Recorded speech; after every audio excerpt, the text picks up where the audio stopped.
Assalamualaikum, hai teman-teman, apa kabar? Semoga sehat selalu ya, dan dalam lindungan Allah Subhanahu wa Ta'ala. Sebelum belajar, alangkah baiknya kita berdoa dulu. Mudah-mudahan kita diberi ilmu yang bermanfaat, dan kita diberi kemudahan untuk paham.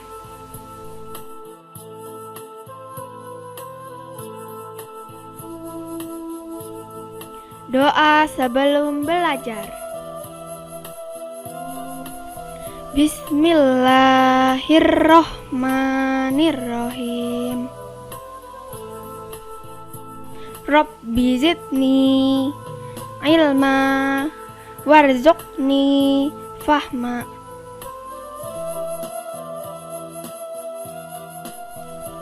Artinya,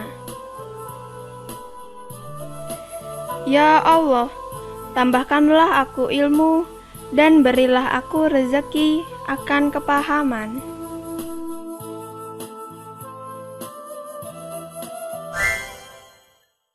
Hai, apa kabar adik-adik semuanya? Kak Citra berharap kalian dalam keadaan yang baik dan sehat ya. Hari ini kita akan belajar bersama-sama untuk mata pelajaran tematik di kelas 2. Kita belajar di tema 3, tugasku sehari-hari, subtema 4, tugasku dalam kehidupan sosial, pembelajaran yang pertama. Mari adik-adik kita belajar dengan penuh semangat ya. Siswa kelas 2 rajin belajar. Mereka sering belajar kelompok. Ibu guru membimbing siswa dalam kerja kelompok. Semua siswa menghormati guru. Semua guru menyayangi siswa. Selama kerja kelompok, antar siswa ini saling bekerja sama. Menghormati guru dan menyayangi teman adalah tugas siswa. Adik-adik, apakah kalian pernah bekerja kelompok dengan teman-teman kalian?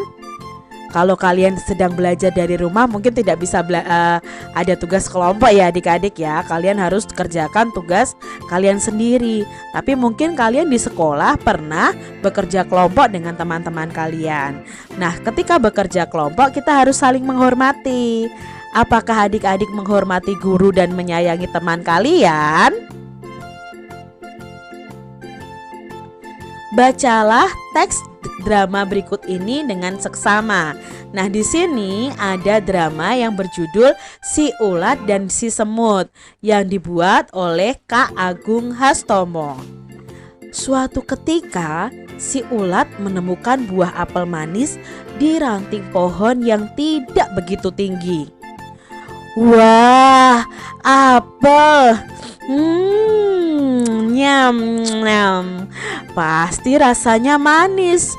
Coba kata si ulat.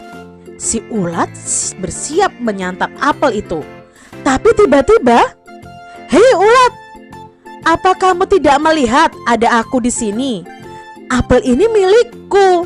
Aku yang lebih dulu menemukannya. Jadi aku yang berhak memilikinya. Pergi kamu," kata si semut. "Pergi kamu dari sini sebelum kupanggilkan teman-temanku untuk mengusirmu." Lalu si ulat menjawab, "Hei semut, jangan begitu dong. Apel ini kan besar dan bulat, jadi cukup untuk kita makan berdua." Tapi si semut berkata, "Tidak bisa. Apel ini milikku. Aku yang pertama kali menemukannya. Jangan coba-coba kamu memakannya. Pergi sana, cari apel yang lain," kata si semut. "Apa kamu bilang? Sini kalau berani." Ini si ulat mulai menantang adik-adik. "Siapa takut?" jawab semut. "Rasakan gatalnya bulu-buluku nanti," kata si ulat. Si semut dan si ulat yang hendak berkelahi saling gigit. Tiba-tiba mereka kaget. "Wah, ada apel besar. Lumayan siang-siang begini," kata seorang anak adik-adik. Si semut dan si ulat berhenti berkelahi. Mereka saling memandang. Lalu si semut berkata, "Ada juga yang mau makan apel ini." Lalu ulat punya ide adik-adik. Bagaimana kalau dia yang makan? Kita tidak dapat apa-apa dong. Si semut dan si ulat berpikir. Aku ada ide, kata si semut. Kita takut-takuti saja bagaimana? Lalu si ulat berkata, baiklah, aku setuju dengan ide itu. Begitu si anak itu hendak memakan apel itu, si semut dan si ulat segera beraksi. Semut berdiri di atas kepala si ulat, menjadi hewan baru yang mengerikan adik-adik. Lalu si anak berteriak, tolong, ada hewan aneh, tolong, kata si anak sambil lari terbirit-birit. Si semut dan si ulat ini ketawa adik-adik. Hahaha, ini gunanya berteman. Yuk kita makan apel ini bersama-sama. Nah, di sini akhirnya si semut dan si ulat ini saling berbagi apel. Sangat menarik ya ceritanya. Nah, adik-adik, mengapa si ulat dan si semut tadi bertengkar? Ya karena mereka saling berebut apel ya adik-adik ya. Lalu, mengapa akhirnya si ulat dan si semut bekerja sama? Karena apel yang mereka ingini akan diambil siapa? Akan diambil seorang anak ya. Akhirnya mereka bekerja sama supaya anak ini tidak jadi mengambil apelnya. Apakah akibat dari bersikap sombong kepada teman? Nah adik-adik, kalau kita bersikap sombong kepada teman, otomatis teman tidak akan suka dengan kita. Teman-teman akan menjauhi kita. Jadi kalian tidak boleh menjadi anak yang sombong ya.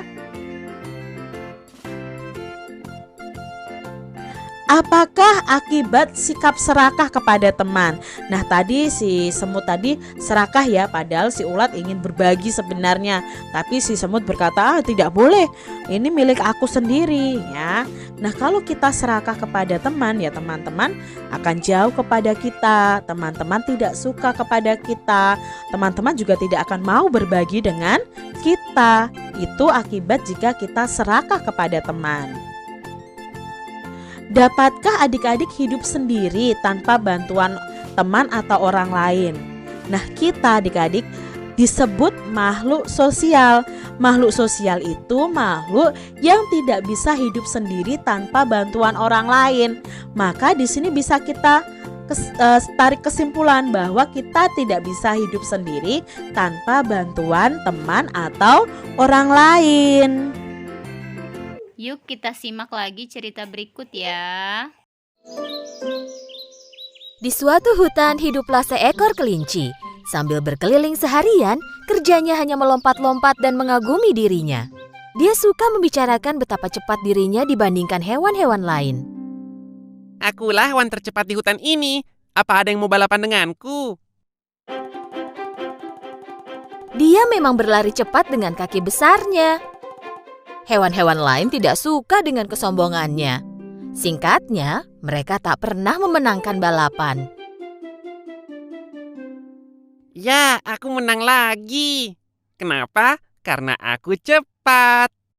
Kemanapun dia pergi, kelinci akan berkata, "Aku sangat cepat, tak akan ada yang bisa mengalahkanku." Kata-katanya mulai mengusik semua hewan di hutan. Oke, dia mungkin yang tercepat, tetapi fakta dia mengatakan dan memamerkannya tidaklah pantas. Seseorang harus memberi dia pelajaran untuk menyadarkannya. Semua pembicaraan antar hewan di hutan itu sampai kepada kura-kura. Kura-kura berjalan sangat lambat. Butuh seharian baginya untuk menempuh jarak yang dapat dicapai kelinci dalam waktu 1 menit. Kura-kura berharap dia bisa berpapasan dengan kelinci suatu hari. Dia pergi kepada hewan lainnya dan memberitahu mereka bahwa dia ingin balapan dengan kelinci. Kau ingin balapan dengannya? Bahkan hewan tercepat pun tak bisa mengalahkan kelinci. Apalagi kau. Serahkan saja kepadaku. Kura-kura pergi mendekati kelinci. Selamat siang, kelinci. Aku sudah mencarimu. Kelinci bertanya dengan penasaran. Memangnya kenapa kau mencariku? Kudengar kau adalah hewan tercepat di hutan. Tepatnya kaulah yang berpikir begitu. Tetapi biar lebih pasti aku ingin balapan denganmu. Mari kita lihat siapa yang lebih cepat. Begitu kura-kura selesai bicara, kelinci mulai tertawa sangat keras sehingga semua hewan lain di hutan mendengarnya. Kau lawan aku. Kau bercanda. Tak mungkin kau bisa mengalahkanku. Saat kau selesai satu langkah, aku sudah melewati garis akhir. Kita tidak akan pernah tahu jika kita tidak balapan. Oke, kalau gitu bersiaplah. Kita balapan besok pagi. Ketika kura-kura mulai berjalan pergi, kelinci melanjutkan tertawa.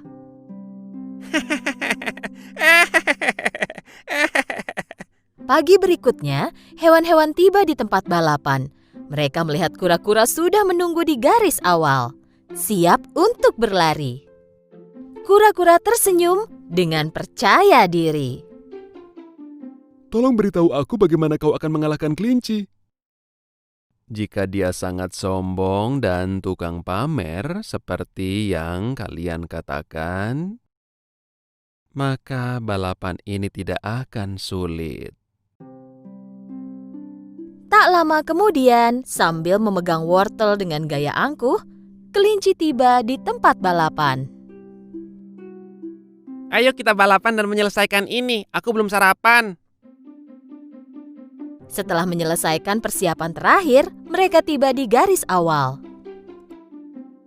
Yang pertama tiba di garis merah di ujung hutan akan menang. Dengan aba-aba dari tikus mondok, balapan dimulai. Seperti anak panah, kelinci melesat dengan cepat. Sebaliknya kura-kura mulai berjalan dengan lambat. Wow, kelinci sudah tak kelihatan lagi.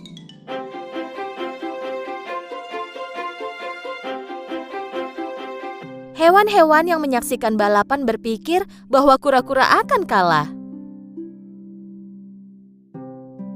Setelah berlari sebentar, kelinci berhenti dan melihat ke belakang. Tak terlihat ada yang mengejar. Kalau dilihat, kura-kura akan mencapai garis akhir di malam hari. Aku lebih baik duduk dan menghabiskan wortelku. Kelinci menyelesaikan memakan wortelnya. Melihat ke jalan, dari kejauhan dia melihat kura-kura mendekat. Sambil menyeringai, dia berdiri dan melanjutkan berlari. Kelinci hampir mencapai garis akhir.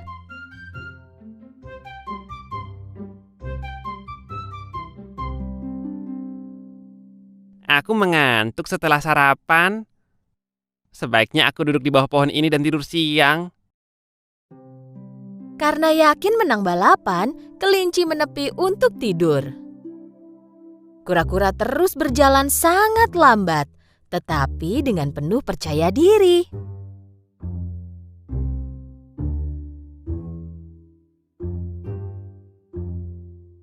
Akhirnya dia tiba di samping kelinci. Dia melihat kelinci tidur nyenyak. Tanpa berhenti, dia terus berjalan.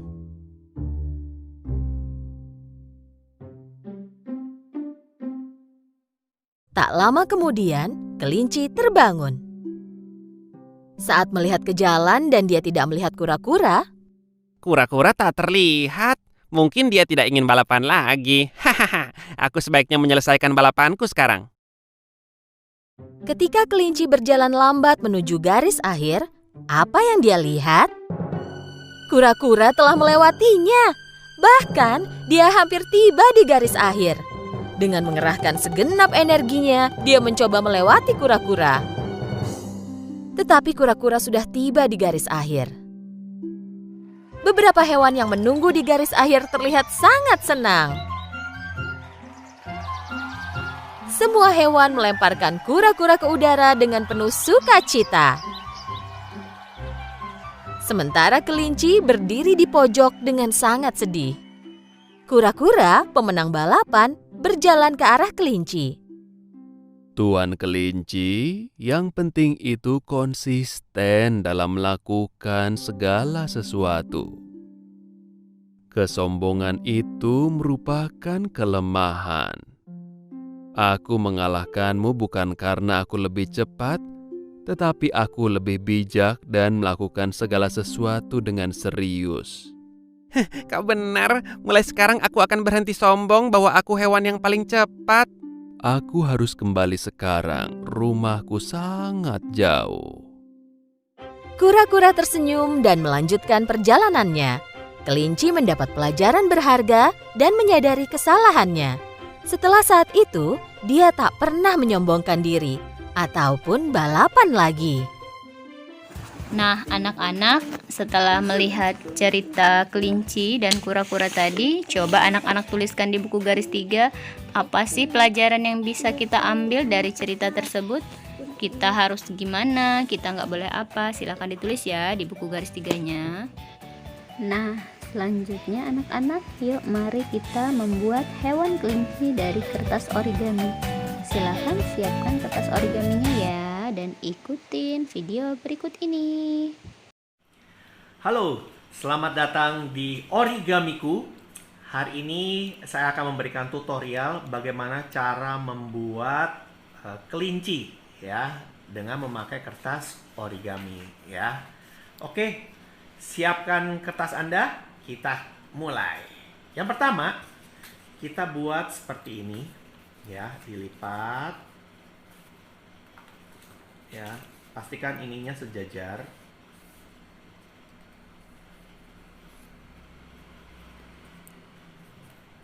Oke.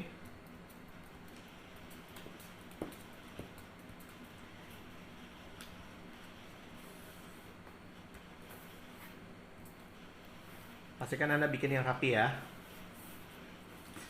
Kalau sudah, kita lanjutkan. Lipat seperti ini.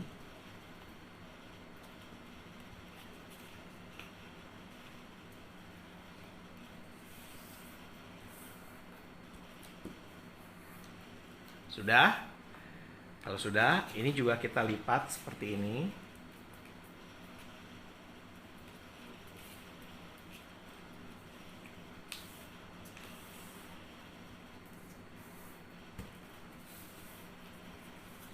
Nah, sudah jadi. Kita balik arah sebaliknya. Kita lipat lagi. Yang rapi. Oke.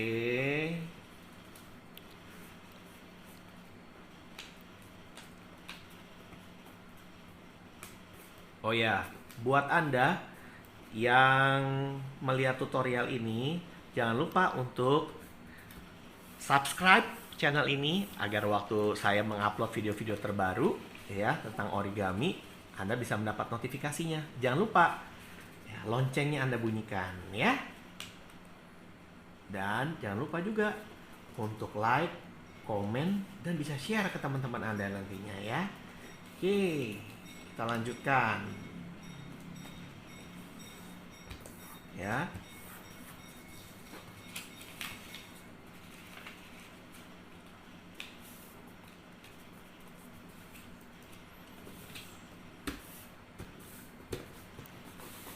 Sudah semua? Kalau sudah kita buka. Nah, kan kita mendapatkan garis-garis seperti ini kan. Langkah selanjutnya adalah kita membuat segitiga seperti ini. Ya. Pastikan Anda bikinnya yang rapi ya.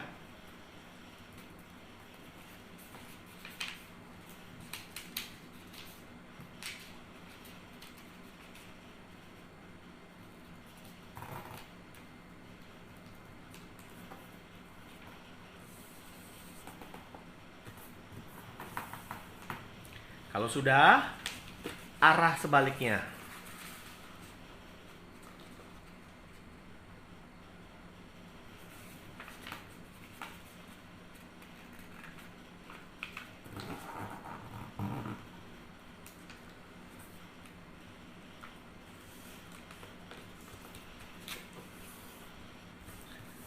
Sudah?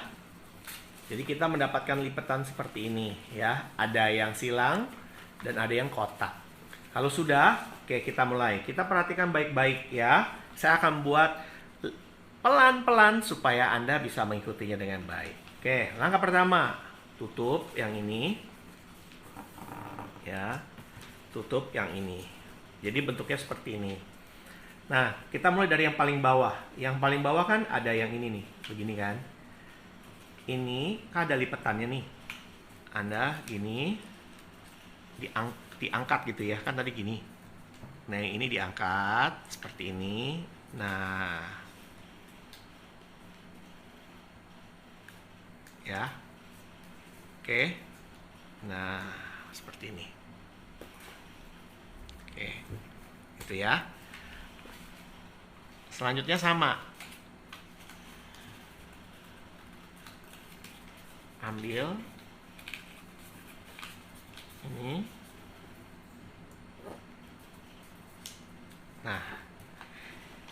Oke, jadi seperti ini kan. Kalau udah jadi seperti ini, Anda balik. Dibalik kayak gini, dibalik. Udah. Jadi kan posisinya seperti ini. Terus Anda tekuk. Ditekuk seperti ini. Nah, kan jadi nih. Nah, jadi yang ini tuh bisa digerak-gerakan ya. Setelah itu dibalik. Setelah dibalik, kita tekuk seperti ini ya, bikin yang rapi, jangan lupa ya. Ini saya bikin pelan-pelan. Oke. Nah, sudah. Arah sebaliknya juga sama. Yang sebaliknya juga sama.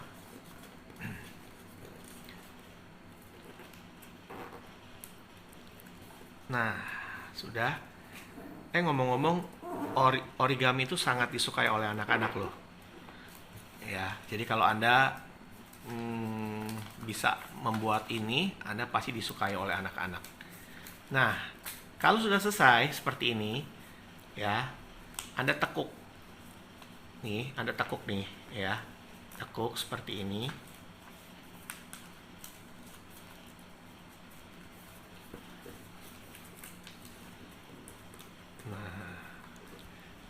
Nah, jadi kan kayak gini kan. Setelah itu dibalik, Anda balik, lalu yang ini nih, yang bagian ini ada kasih garis dikit. Nah, seperti ini. Lalu kita lipat.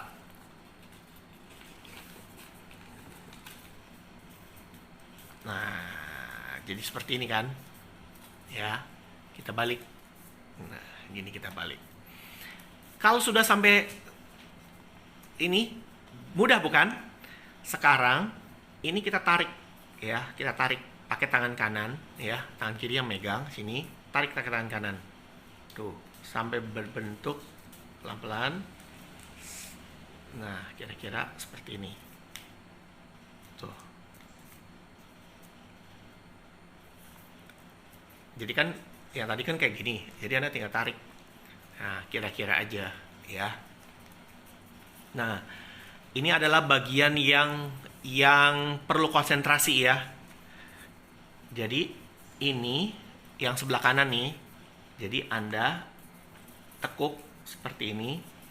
Biar gampang, patokannya nih ada di sini kan. Ada garisnya nih, yang di sini ada garis. Nih patokannya buat ke sini. Nah, gitu. Biar memudahkan. Tuh. Jadi dipasin aja sama garis buat kepalanya nih. Disamain. Itu sebagai patokannya. Nah, kalau sudah dibuka, yang tadi Anda buka begini dong, buka gini, ditekuk ke dalam. Ikutin yang garis yang tadi, ikutin. Nah, akan jadi seperti ini. Ya. Tuh, kayak gini. Bingung nggak? Nggak lah ya, gampang. Ya. Nah, ini yang bagian agak lebih sulit. Nih, coba ya, kita pelan-pelan ya. Yang bagian belakang ini ya. Ini itu kita harus ambil. Nah, tapi ambilnya bukan ininya, tapi yang paling bawah nih, yang paling bawah. Yang paling bawah ini kita ambil, kita tekuk seperti gini, ditekuk. Bayangkan kita mau buat kaki. Jadi kan otomatis kan begini. Tuh. Nih ulang ya. Tadi kan begini. Ya. Nih, begini. Dibuka, ya, buka begini. Yang bagian ini, nih, ya, yang bagian ini ditekuk ke dalam tuh. Tuh, ditekuk seperti ini. Nah, jadi kayak buat kaki kan. Nah, ini juga sama. Dibentuk juga kayak gini. Untuk jadi kakinya. Tuh. Nangkep ya? Jelas lah ya? Ini buat kakinya supaya bisa berdiri tuh, maksudnya gitu. Tuh, bisa berdiri. Tuh, bisa berdiri maksudnya. Ya. Oke, lanjut. Kita lanjutkan. Yang ini, nih, ini bagian buat ekornya. Kita gini. Kita tutup kayak gini. Nah, ini kita masukin ke belakang.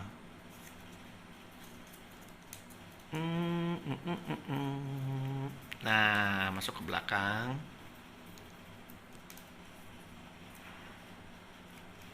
Oke.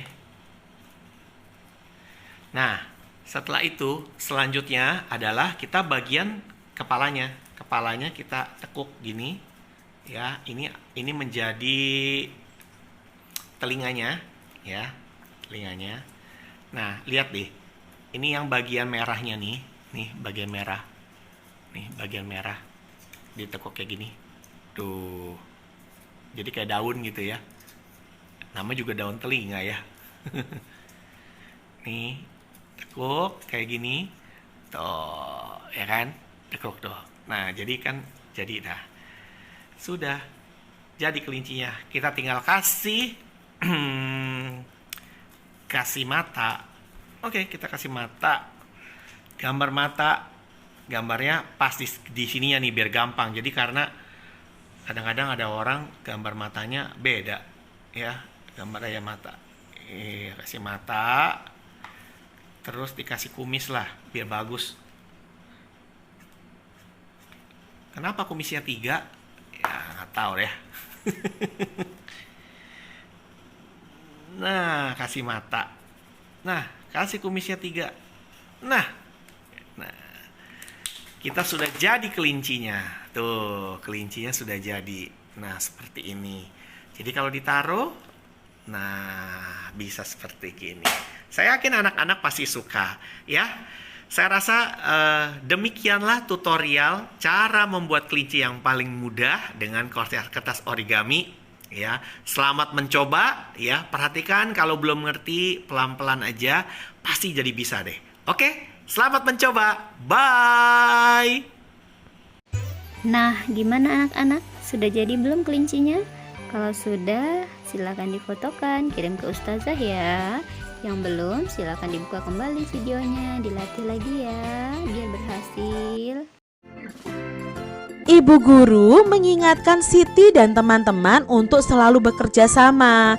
Kita tidak dapat hidup sendiri. Semua orang membutuhkan orang lain. Manusia adalah makhluk sosial.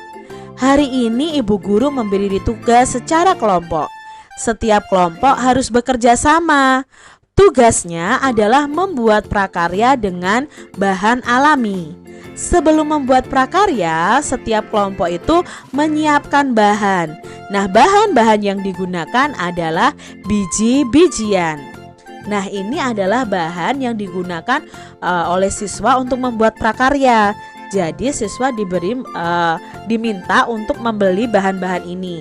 Ada biji jagung, ada kacang tanah, ada kacang kedelai, ada kacang hijau. Nah, siswa membeli biji-bijian ini dengan harga biji jagungnya harganya 1.000, kacang tanah 1.000, kacang kedelainya 2.000, lalu kacang hijaunya Rp1.000. Nah, sekarang coba kita akan hitung total harga belanjaan Siti. Nah, dengan tabel di bawah ini. Biasanya kalau kita membeli sesuatu, itu kita akan mendapatkan namanya nota adik-adik ya. Memberi barang itu kita mendapatkan nota. Nah, di nota itu akan tercantum nama barang, harga, dan total harganya. Contohnya seperti tabel ini. Kacang hijau itu harganya Rp1.000. Kacang kedelai harganya Rp2.000. Lalu kacang tanah harganya Rp1.000. Jagung harganya Rp1.000. Maka total harga belanjaan Siti ada berapa? Ya, kita jumlahkan semuanya. 1.000 ditambah 2.000. Ya, 3.000. 3.000 ditambah 1.000. 4.000. 4.000 ditambah 1.000. 5.000. Jadi total belanjaan Siti ada 5.000. Nah, selain membeli biji-bijian, Siti dan kelompoknya ini membeli alat dan bahan lainnya. Nah, alat dan bahannya adalah gulungan kertas ya, harganya Rp500. Lalu ada lem harganya 1.000, ada pena atau pulpen harganya 1.000, ada gunting harganya 1.000, dan penggaris harganya Rp500. Nah, di sini berapa jumlah keseluruhan harga belanjaan Siti? Nah, pena tadi harganya adalah 1.000, gunting 2.000, penggaris 500, lem 1.000, kertas gulung harganya 500. Maka jumlah atau keseluruhan harga belanjaan Siti ada berapa? Kita jumlahkan. 1.000 ditambah 2.000, 3.000. 3.000 ditambah 500, 3.500 ditambah 1.000, 4.500 ditambah 500, 5.000. Berarti total belanjaan Siti dalam membeli alat dan bahan itu adalah Rp5.000. Nah, anak-anak setelah melihat video tadi, silakan anak-anak menghitung barang belanjaan Tigor yang ada pada halaman 133 ya. Membuat kalimat. Nah, Ustazah mempunyai beberapa kata, bisa kalian lihat pada layar. Di situ ada kata adit, bermain, tidur, siang, bola, membaca, dan hari. Nah, Ustazah ingin menyusun atau membuat kalimat dari kata-kata tersebut. Misalnya kalimat yang pertama, Ustazah ingin menggunakan kata adit. Ustazah susun ya. Adit, kemudian bermain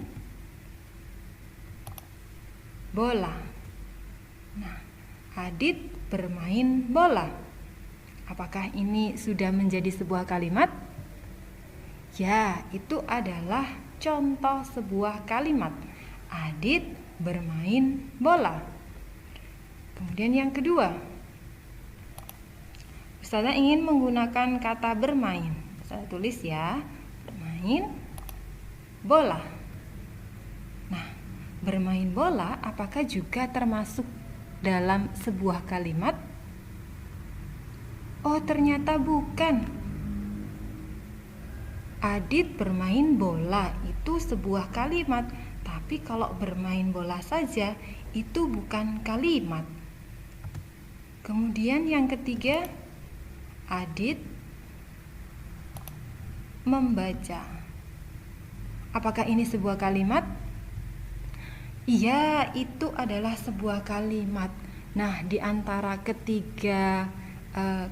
ketiganya, kalimat yang pertama itu merupakan kalimat, yang kedua bukan kalimat, yang ketiga termasuk kalimat. Nah, kira-kira kalimat itu apa ya teman-teman? Yang pertama ada 3 kata, Adit bermain bola. Kemudian yang kedua ada 2 kata, bermain bola, tapi itu bukan kalimat. Kemudian yang ketiga, Adit membaca, juga ada 2 kata, tapi kok itu kalimat ya? Kira-kira kalimat itu apa ya teman-teman? Nah, sekarang Ustazah akan membahasnya agar kalian tahu apa itu kalimat. Perhatikan penjelasan Ustazah ya. Kalimat. Kalimat adalah kumpulan dari beberapa kata yang memiliki arti tertentu. Nah, kalimat paling tidak terdiri dari subjek dan predikat, kemudian diakhiri dengan tanda baca. Oh, jadi itu ya kalimat itu.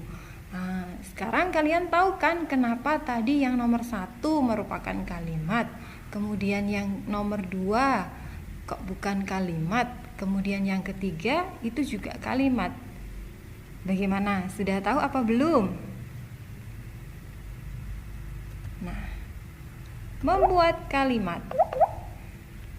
Nah, sudah Ustazah jelaskan sebelumnya bahwasanya ketika membuat kalimat itu paling tidak tadi ya ada subjek, predikat, dan diakhiri dengan tanda baca.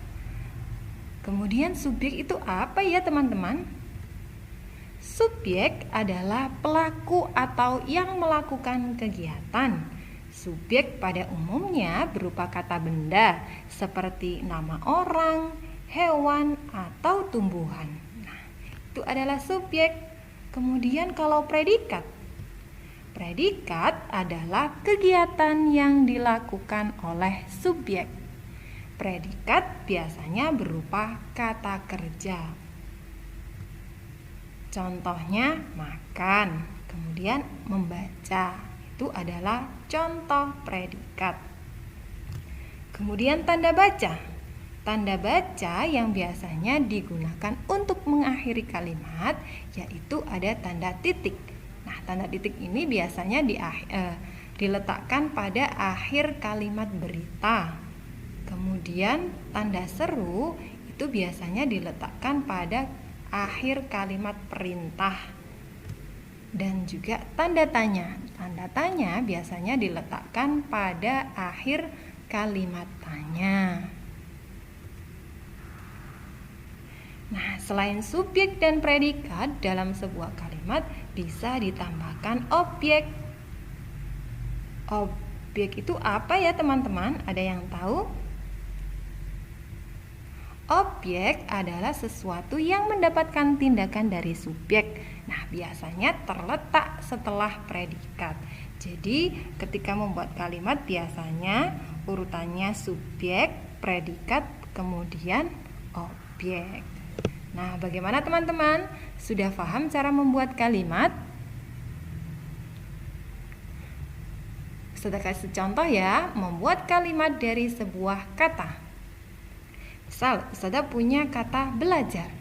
Nah, ketika membuat kalimat tadi, kita harus memperhatikan bahwasanya kalimat itu paling tidak terdiri dari apa teman-teman? Ya, terdiri dari subjek dan juga predikat. Kemudian jangan lupa di akhir kalimat itu dikasih tanda baca. Ya. Baik, belajar. Nah, belajar itu kira-kira termasuk subjek apa predikat ya teman-teman? Ya, belajar itu termasuk predikat atau kata kerja ya. Nah, contohnya Ahmad belajar. Nah, ini adalah sebuah kalimat yang bisa disusun atau yang bisa dibuat dari kata belajar. Jadi, kalimat tersebut sudah ada subjek dan juga ada predikatnya. Subjeknya yang mana ya teman-teman? Ya, Ahmad itu adalah subjeknya. Ya, jadi subjek tadi kan bisa menggunakan nama orang, kemudian nama hewan dan juga nama tumbuhan. Kemudian belajar. Belajar ini merupakan predikat atau kata kerjanya. Nah, dari kata belajar kita bisa membuat sebuah kalimat. Contohnya yaitu Ahmad belajar. Jangan lupa pada akhir kalimat diberi tanda titik ya untuk kalimat berita. Kemudian Ustazah kasih contoh lagi. Contoh yang kedua dari kata bola. Nah, bola ini kira-kira termasuk subjek atau predikat atau objek ya. Nah, bola itu bisa kita jadikan objek pada suatu kalimat. Jadi kita perlu perlu mencari kata yang termasuk subjek dan juga predikat agar bola tersebut bisa menjadi sebuah kalimat. Zaidan menendang bola. Nah, Zaidan ini adalah apa teman-teman? Ya, itu adalah subjek. Kemudian menendang adalah predikatnya ya, dan bola adalah objeknya. Jadi Zaidan itu adalah yang melakukan suatu kegiatan, jadi subjeknya. Kemudian menendang itu adalah kegiatannya atau kata kerjanya ya, menendang. Nah, menendang apa? Objeknya yaitu bola. Jadi seperti itu cara membuat kalimat dari sebuah kata. Mudah kan teman-teman? Sekarang coba anak-anak membuat kalimat di buku paket halaman 136 ya. Oke teman-teman, cukup sekian pembelajaran kali ini. Kita lanjutkan pembelajaran berikutnya. Ayam bakar enak rasanya. Terus belajar untuk jadi juara. Bye-bye. Wassalamualaikum warahmatullahi wabarakatuh.